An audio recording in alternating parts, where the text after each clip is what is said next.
Hi welcome back to our channel. So ಇವತ್ತು video ಬಂದ್ಬಿಟ್ಟು ಬೆಂಡೆಕಾಯಿ ಕರಿ ಹೆಂಗೆ ಮಾಡೋದು, ಸಿಂಪಲಾಗಿ ಬೆಂಡೆಕಾಯಿ ಕರಿ ಹೆಂಗೆ ಮಾಡೋದು ಅಂತ ನೋಡ್ಬಿಡೋಣ. ಸೊ ಈ ಥರ ಬೆಂಡೆಕಾಯಿ ತೊಗೊಂಡು ಸ್ಮಾಲ್ ಪೀಸಸ್ಗೆ ನಾನು ಕಟ್ ಮಾಡ್ಕೊಂಡಿದ್ದೀನಿ. ಆ್ಯಂಡ್ ಕಟ್ ಮಾಡಾದಮೇಲೆ ಒಂದು ಬಾಣಲಿ ಸ್ಟವ್ ಮೇಲೆ ಇಟ್ಕೊಂಡು ಅದರಲ್ಲಿ ಆಯಿಲ್ ಹಾಕ್ಕೊಳ್ಳೋಣ. ಅದರಲ್ಲಿ ಒಂದು 1/2 ಟೇಬಲ್ ಸ್ಪೂನ್ ಅರಿಶಿನ ಪೌಡರ್, ಟರ್ಮರಿಕ್ ಪೌಡರ್ ಹಾಕ್ಕೊಳ್ಳೋಣ. ಆ್ಯಂಡ್ ಇದರಲ್ಲಿ ನಾವು ಕಟ್ ಮಾಡ್ಕೊಂಡಿರೋ ಬೆಂಡೆಕಾಯಿ ಹಾಕಿ ಸ್ವಲ್ಪ ಹೊತ್ತು ಫ್ರೈ ಮಾಡ್ಕೊಬೇಕು. ಆ್ಯಂಡ್ ಮತ್ತು ಇನ್ನೊಂದು ಪ್ಲೇಟಲ್ಲಿ ಸಪ್ರೇಟಾಗಿ ಇಟ್ಕೊಂಡ್ಬಿಡ್ಬೇಕು. ಆನಿಯನ್ಸ್ನ ಈ ಥರ ಚಿಕ್ಕದಾಗಿ ಕಟ್ ಮಾಡ್ಕೊಬೇಕು. ಹಾಗೆ 2-3 ಟೊಮೆಟೋಸ್ನ ಮಿಕ್ಸಿಯಲ್ಲಿ ಹಾಕಿ ಫೈನ್ ಪೇಸ್ಟಿಗೆ ಮಾಡ್ಕೊಬೇಕು.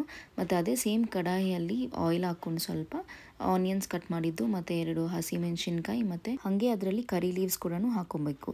ಹಸಿ ವಾಸನೆ ಹೋಗೋ ಅಷ್ಟೊತ್ತವರೆಗೂ ನಾವು ಸ್ವಲ್ಪ ಹೊತ್ತು ಮಿಕ್ಸ್ ಮಾಡ್ತಾ ಇರೋಣ.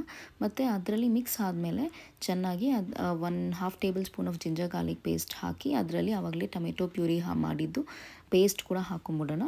ಮತ್ತು ಸ್ವಲ್ಪ ಹೊತ್ತು ಒಂದು ಹಾಗೆ ಕಲಿಸ್ತಾ ಇರೋಣ. ಇದರಲ್ಲಿ 1/2 tablespoon of turmeric powder, dhaniya powder ಮತ್ತು ಗರಂ ಮಸಾಲ ಮತ್ತು 2 table spoon of chilli powder ಎಲ್ಲ ಹಾಕಿ ಮತ್ತೆ ಇನ್ನೊಂದು ಸತಿ ಕಲಿಸ್ತಾ ಇರೋಣ.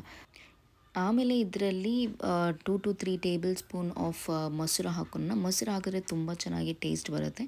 ಅದರಲ್ಲಿ ಹಾಗೆ ಸ್ವಲ್ಪ ಉಪ್ಪು ಹಾಕ್ಕೊಂಡು ಮತ್ತೆ ಇನ್ನೊಂದು ಸತಿ ಮಿಕ್ಸ್ ಮಾಡಿಕೊಂಡು ಈ ಥರ ಮಿಕ್ಸ್ ಮಾಡಿದ್ರೆ ಈ ಥರ ಒಂದು ಗ್ರೇವಿ ಬರುತ್ತೆ. ಆ ಗ್ರೇವಿಯಲ್ಲಿ ಮತ್ತೆ ಆವಾಗಲೇ ಫ್ರೈ ಮಾಡಿರೋ ನಾವು ಬೆಂಡೆಕಾಯಿ ಹಾಕಿ ಈ ಥರ ಮಿಕ್ಸ್ ಮಾಡ್ಕೊಳ್ಳೋಣ. ಮತ್ತು ಅದರಲ್ಲಿ ಒಂದು ಸ್ವಲ್ಪ ನೀರು ಹಾಕಿ ಕೊತ್ತಂಬರಿ ಸೊಪ್ಪು ಗಾರ್ನಿಷ್ ಮಾಡಿದ್ರೆ ನಮ್ಮ ಈಸಿಯಾಗಿ ಬೆಂಡೆಕಾಯಿ ಪಲ್ಯ ರೆಡಿ ಆಗಿಬಿಡುತ್ತೆ. ಸೊ ನೀವು ಕೂಡ ನಿಮ್ಮ ಮನೇಲಿ ಟ್ರೈ ಮಾಡಿ. Thank you.